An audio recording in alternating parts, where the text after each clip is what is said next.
After 50 years of striking fear in America's enemies, the A10 aircraft will be retired this month from an Air National Guard base in Maryland. As one warrior fades away, the mission pivots toward a new face of war. Mikenzie Frost reports from the flight line. It's a smoke signal and distinctive sound that many American troops know well. After waiting for the perfect moment to unleash a 30mm rotary cannon with the ability to fire up to 3,900 rounds per minute, the sound of the A10 Thunderbolt swooping in can often mean the difference between life and death. Sometimes you can tell by the urgency in their voice, the situation. You'll hear gunfire in the background, things like that. The A10 has been a hallmark for destruction on the ground overseas. Colonel Chris Palmer of the Maryland Air National Guard knows what it's like to be in the sky when soldiers need him the most. What does that feel like for you? Oh man, the adrenaline gets going right away. The best thing that you can do is take a deep breath and slow down, because the situation they're in may be the toughest situation they've ever had in their life, and they need a calm attack pilot presence to arrive to sort the situation out for them. Lieutenant Colonel Daniel Griffin has also deployed with the Guard overseas, this unit completing 8 combat deployments since 9/11. I've been approached hundreds of times in my life from random strangers that have, thanked me for saving their lives or their friends' lives. It's pretty powerful. With a gun designed to pierce armor, the A10 was developed in the 1970s to counter Soviet tanks in Europe. First introduced in 1977, these flying tanks took off in popularity and use during the Gulf War.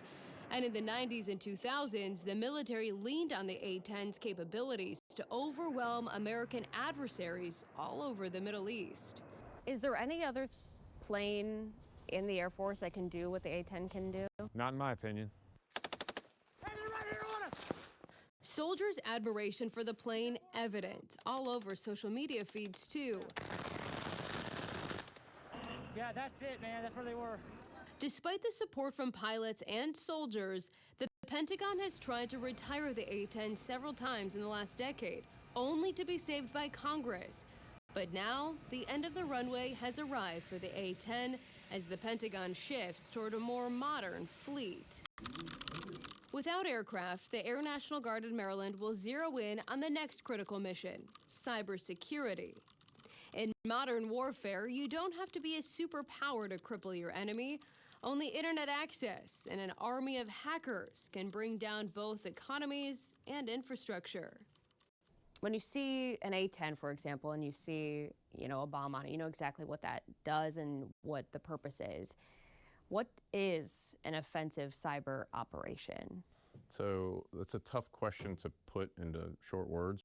At the very basic level, it's about both attacking enemy networks and defending our own.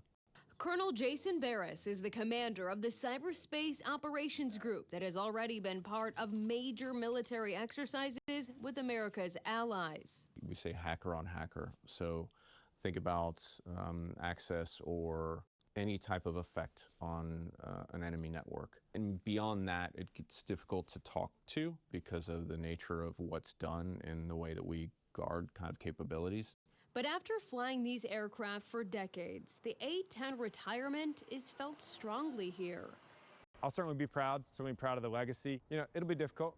I'd be lying if I told you anything different. It will be definitely difficult and definitely leave a void on this flight line for sure. For Full Measure, I'm Mikenzie Frost in Maryland.